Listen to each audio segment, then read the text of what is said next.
Hello, this is Krish Idealism, and today I'm just doing a live Q&A before my interview with Trent Notary. So the main reason why I'm doing at least this live Q&A is more of a test stream to make sure everything works properly. As you can see, it's a different setup, so I had to get a few extra equipment to make sure streaming works properly.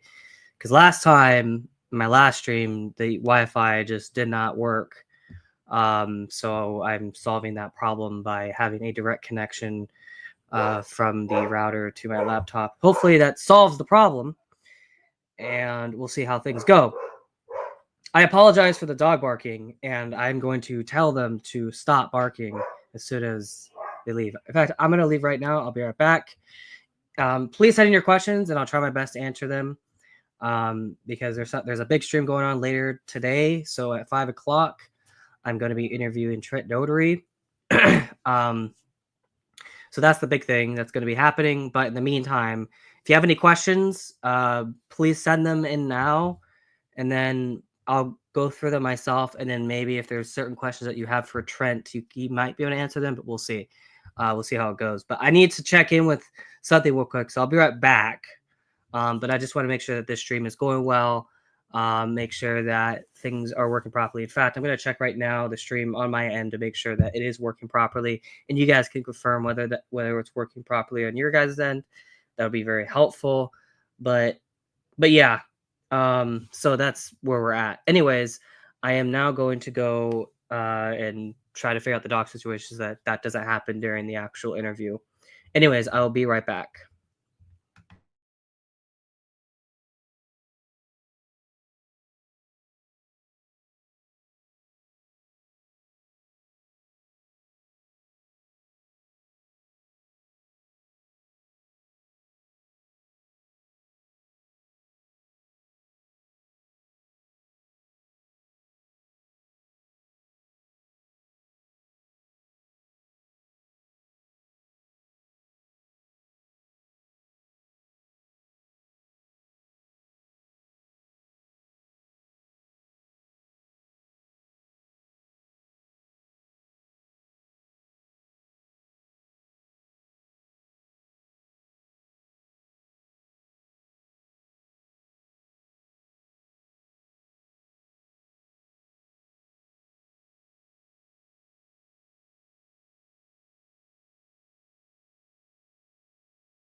All right.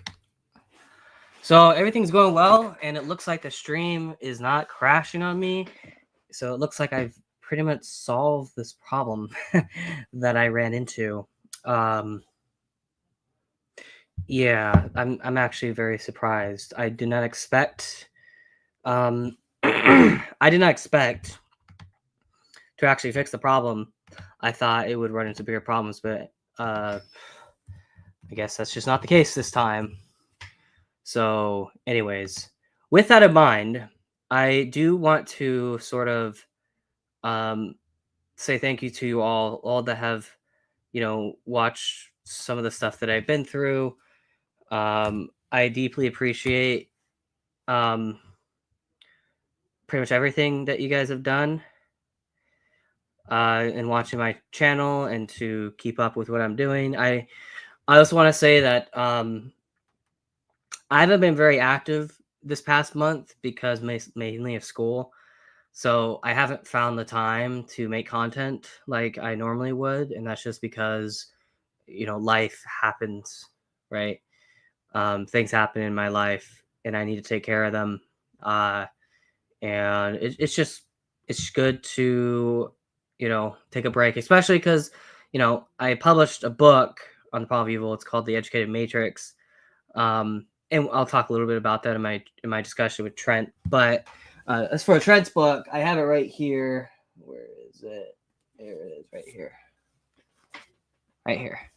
So when Trent gets here, later. So it won't be this stream; it'll be the other stream. But I'm basically gonna ask him questions about this, and then I guess generally how his framework could be applied more broadly to other problems.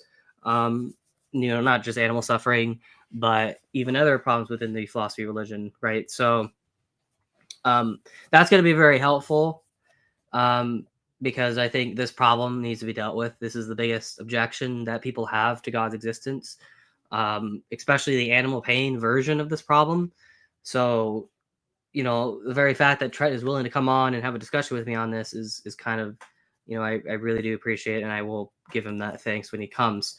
I do have one question that looks like it came in. So the first question is, what books would you recommend for getting to know prophecies about Jesus? I don't know, because I'm sorry, but that's not an area that I study. So I can't really recommend anything because that's not my area of specialty. I would say perhaps there is one book by Christopher Hayes, which I think is titled "When the Son of Man Didn't Come" or something. That's what I would recommend. That's what IP uses for his stuff. Another book that might be helpful is Brian Pytre's dissertation. So it's not really a book, it's a dissertation, but basically I think it's titled I forgot exactly. Let me try to get it up real quick. Hold on. It's very technical. I would say restoration. Hold on. Let me go to New Testament studies, and then let's see here. Where is it at?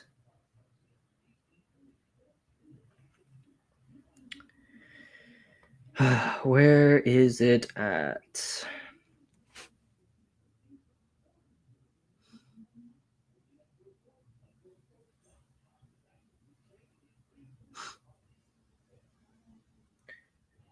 Do I not have it?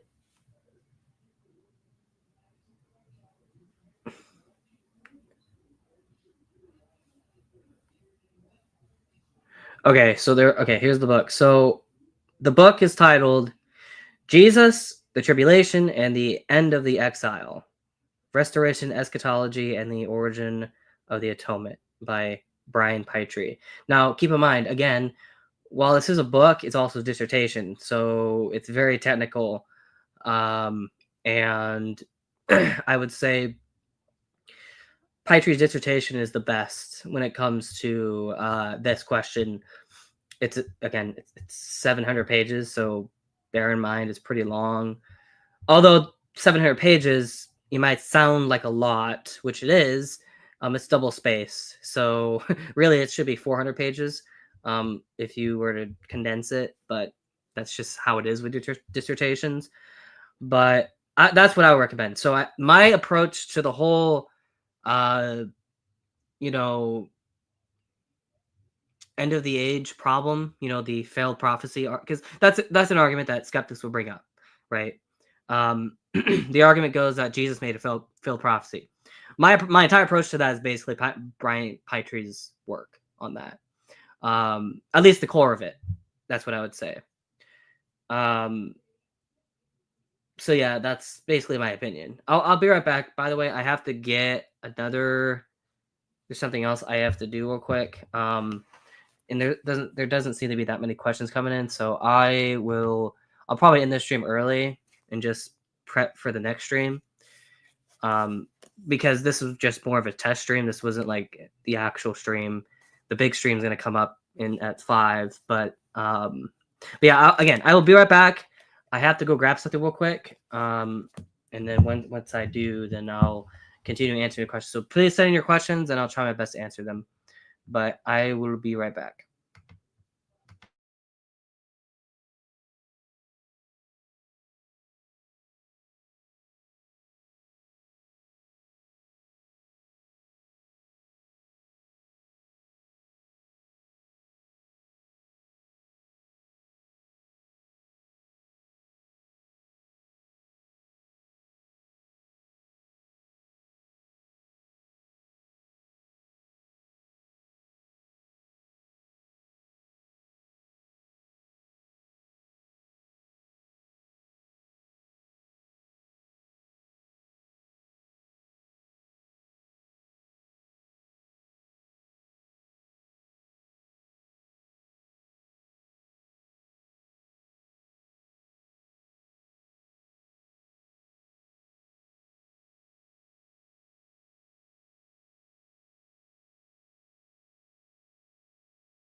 Okay, I am back. I had to go because I had to grab a very important book, a book that I know the author very well.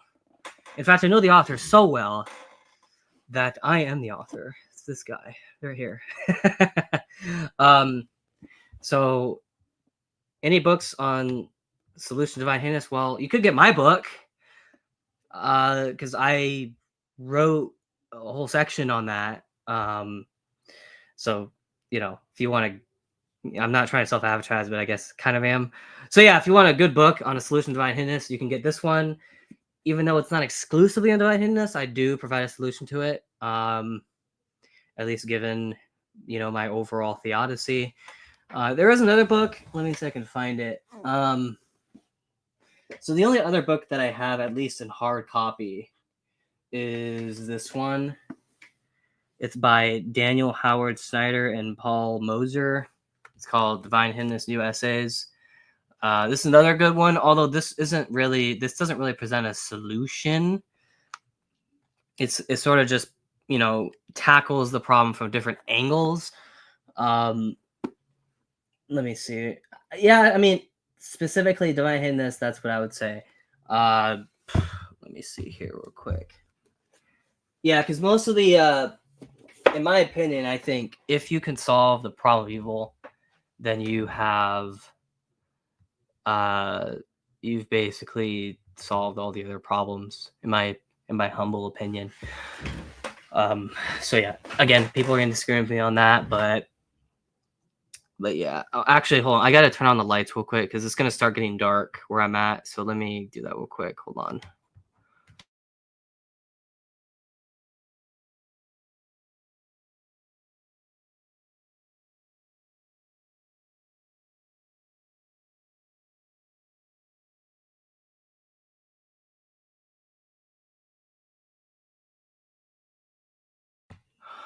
Okay, I'm back. Let's see here. Okay, my early question was leading more towards how prophecies in the Old Testament point towards Jesus, because Jews will obviously say that Jesus didn't fulfill those Old Testament expectations. Okay, so what's interesting about that? There's a book I think called well, it's not really a book; it's more of a commentary. So it's New Testament, use the Old Testament. I would say actually, so I'll just get one of them out. Okay, so for that specifically, there is a book by Michael Brown. It's part of a series, so I actually have the entire series right here. But one of those books is, I think it's the third volume. It's called Answering Jewish Objections to Jesus. And this volume specifically deals with messianic prophecy.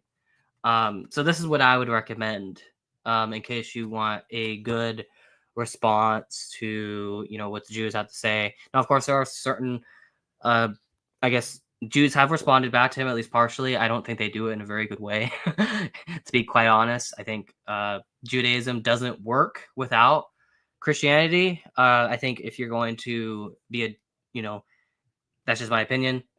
Plenty of Jews will disagree with me on that, but yeah, I think Michael L. Brown, this book right here is what I would recommend, at least for that specific thing. Now, of course, there's other books in the series that he goes over. So if you look that book up, you'll find that there's like 4 other books, and each one deals with different objections. But yeah, Michael Brown is actually, I don't agree with him on everything, but like he's pretty good when it comes to dealing with Jewish objections to Christianity, because I mean that's his specialty, right? He converted. I think he converted from Judaism to Christianity. I'm not sure, but yeah, that's definitely like his wheelhouse, so to speak. Hold on.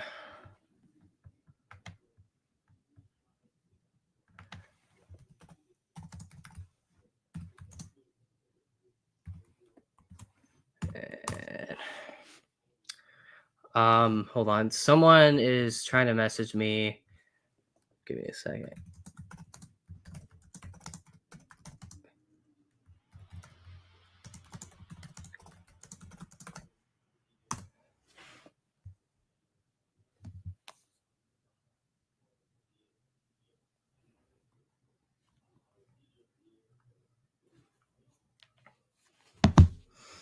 hold on, sorry, I'm people are messaging me right now, so I gotta respond back to them. Um, but anyways, I'm gonna okay. Let me. I actually need to send Trent the actual link, not to this stream, but to the next one. Um, let's see here. I'm actually, this is gonna work very well. All the other streams that I've had in the past have always crashed, but this one is doing really good, and I am very happy right now. I am like so freaking happy that this is working out and stuff. I can't believe I'm actually trying to use two streams at once. Okay, I'll keep that one open for now, but let's see here.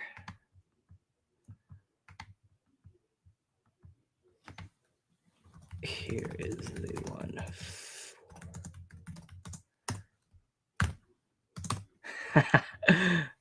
Okay. Let's see.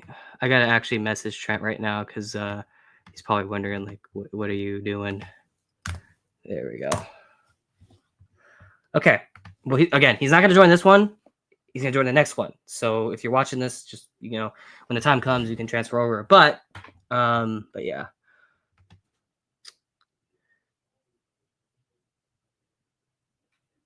Okay, so to you, would strong Serlaptarian Calvinism falsify Christian theism? Let's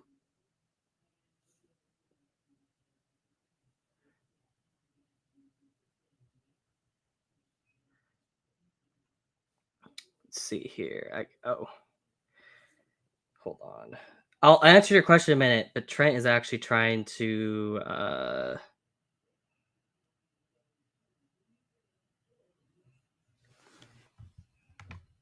connect on his end, but hold on.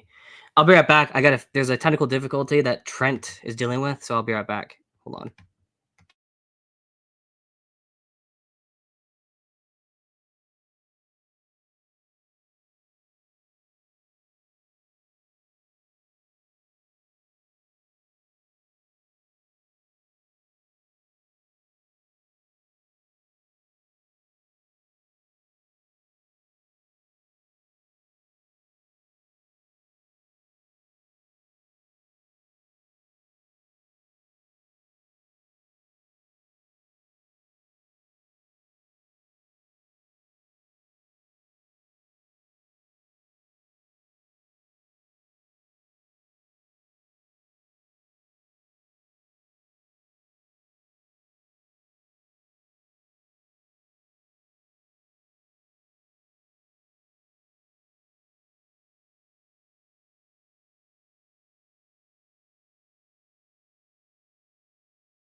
All right.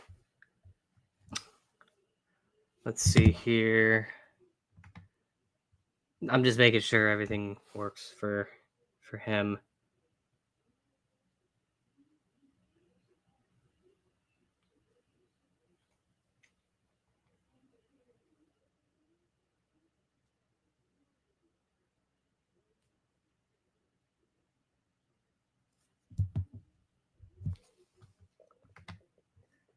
All right.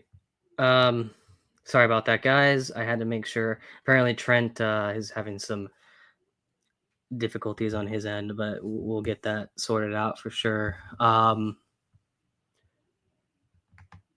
Okay, to answer your question, Caleb, or the other Caleb, I would say yes. I think Calvinism. Well, actually, I'll just say straight up, if Calvinism is true, then whatever Christian theism is not Christian theism. It's basically Maltheism.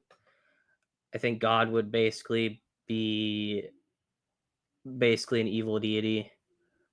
Um, at least if you're gonna take the position that God sends people to hell, and they had no choice in the matter. I think that that is basically what the conclusion. I think it just completely destroys God's character. I don't think there's any like, and I don't think there's any way around that unless you just, you know, one way around that is just say that, hey, God has no moral obligations. But of course, if you go that route, then you are kind of screwed. so, so yeah. Let's see here.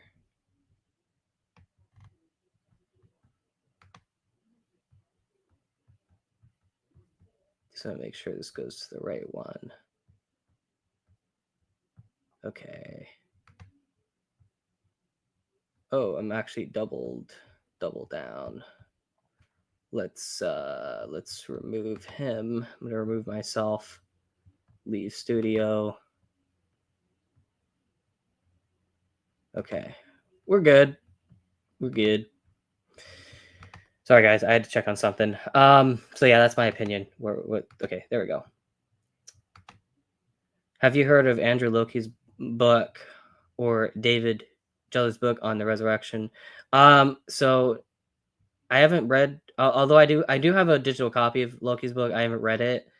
I take a maximalist approach to the resurrection, and not just maximalist as in the McGrew type, but I combine Swinburne and McGrew together. So I not only do I include the most amount of data as I possibly can, but I also make sure that the priors are so high that, or at least high enough, so that it's basically like almost impossible to avoid the the conclusion that Christianity is true.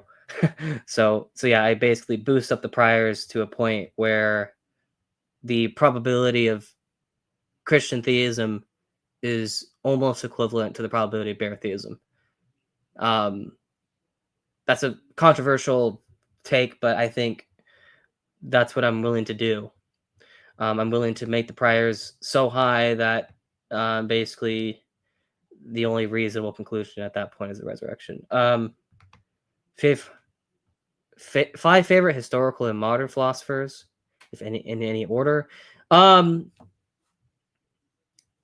I don't know necessarily. I mean, perhaps I would go with like Aquinas. Like, I think my favorite philosopher, I think, is Socrates. I'll say that, and that's just because I'm basically a Socratic philosopher, in the sense that I think when you're dialoguing with someone, it's best to uh, ask them a series of questions, and then as they answer the question, you just ask more questions, and so that you can understand their viewpoint, and then perhaps have a response back to see how things go. That method works like no matter what. Like, it doesn't matter if the person has a PhD or not, or it doesn't matter like how like sophisticated they might seem. Like, the Socratic method works every single time. Um, it doesn't matter what their credentials are. So that's why I think Socrates is definitely my favorite philosopher historically. As far as modern philosophers go, I would say, of course, Richard Swinburne is up there. Josh Vijayawati, Josh Rasmussen, Alexander Proust, those kind of guys.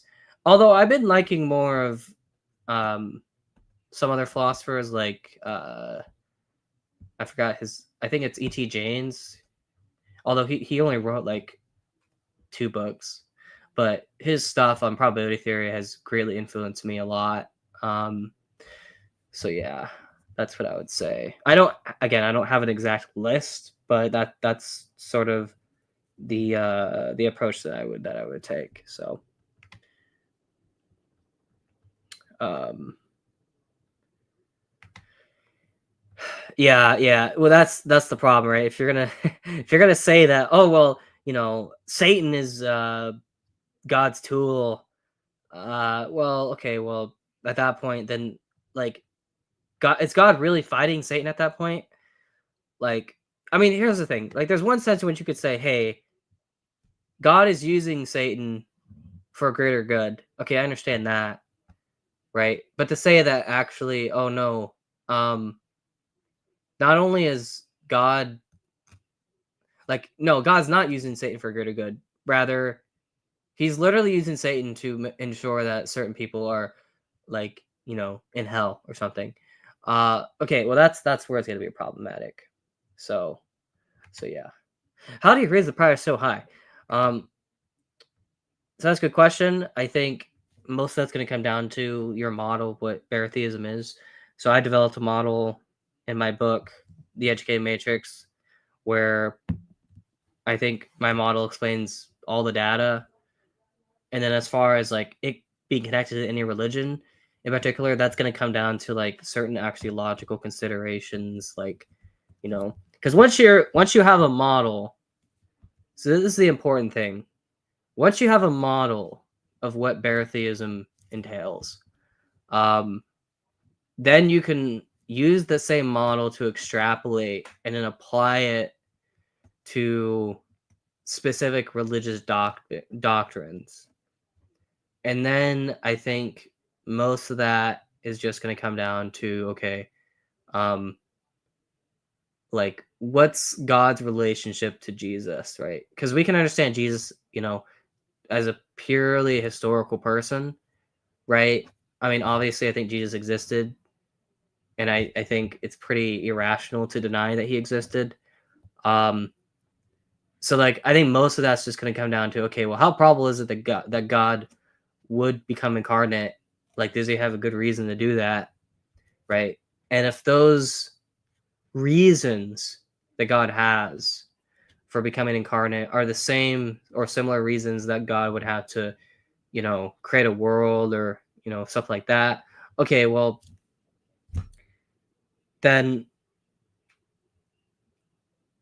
if God is going to always do the best action no matter what, then all you really have to argue is that it's the best action for God to become incarnate, right? Given certain like reasons, right? Now, of course, I do have reasons that I could present. That's not what I'm doing. That's not what I'm going to do in the stream today. But I will say that there are reasons that God has to become incarnate. Very important reasons that when you apply it to the overall framework, that actually the probability that God does become incarnate is basically 1, which means that the prior probability of the resurrection goes up because Jesus is the only one that has consistently claimed to be God incarnate in a very specific way that otherwise would not be so. So it's very similar to Swinburne. It's very similar to Swinburne's approach that I would take, but I would sort of, I guess, update it to accommodate everything else. So that's why I think the prior is high. Now, how high? I don't know exactly. What I mean by high is like higher than expected. I'm not saying that Baratheism literally entails Christian theism. I think that's too strong of a claim. I wouldn't claim that, but I do think that the priors, once you have that as a part of your background information, then yeah. So, what do you think of the response to your book so far? Well, I haven't gotten any responses yet, so I'm just gonna have to wait for that. I don't know what's gonna happen. I'm sure if some atheist is gonna respond to it, I wouldn't be surprised, but we'll see. I've asked you this in the past, but I wonder if you change your view. Would you say that the afterlife is settled upon death without any hope for reconciliation or repentance? I would say no, it's not. Like, it's theoretically possible for someone to repent post-mortem, but I would just argue that it's not very likely to do so. And that's just because, like, again, when you have a creature that dies with literally no, like, I'm not just talking like someone that has some love of God in their heart. I'm talking about someone that literally has zero love for God in their heart. The probability that they would repent post death is very, very low. It's not impossible, but it's just very low. So I think that if there is no post-mortem salvation, it's not because God set it up that way or anything like that. I think it's just because of people's choices. That's basically my view on how it all works. Let's see here. I guess that's it for the questions. But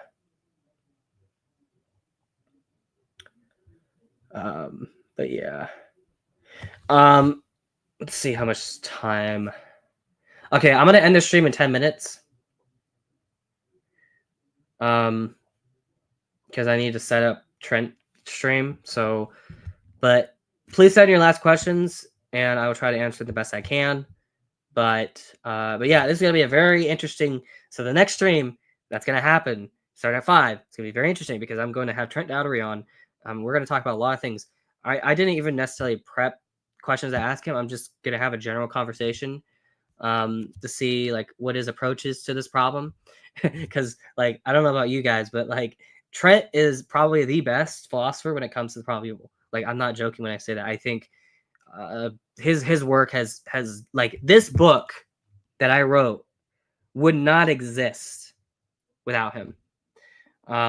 So I, I'll tell him that of course, but yeah, like this dude is very good on the subject. This is a specialty. So hopefully, you can get some new perspective on this problem that you wouldn't find other places. But yeah, anyways, so yeah, as someone who believes in hell, maybe you could consider Martin's view on hell as a midway between our views. I don't know what Martin's view is, so I would accept that. And I wrote a paper on this, by the way, but basically my view of hell is the limbo view. So essentially, I think hell is just going to become limbo. Those in hell will be able to have maximal natural happiness. So like they'll, probably have some kind of advanced technology. Think of like a futuristic utopia where, they're not part of the divine, right? So they're not supernatural, but like they have a life which is a part of the natural realm, and they're just happy as they are. Okay, that's basically my view of what I think hell will eventually become. Now again, does that mean that you should go there? No, you shouldn't. Right? It's still a bad. Being cut off from God, where you cannot be in union with God, is not a good thing. So there's still a very significant loss that you're gonna have. But I don't think that I don't just to be clear, I don't think that hell is this just infinite torture chamber, or just goes on forever, never, never, never, never. So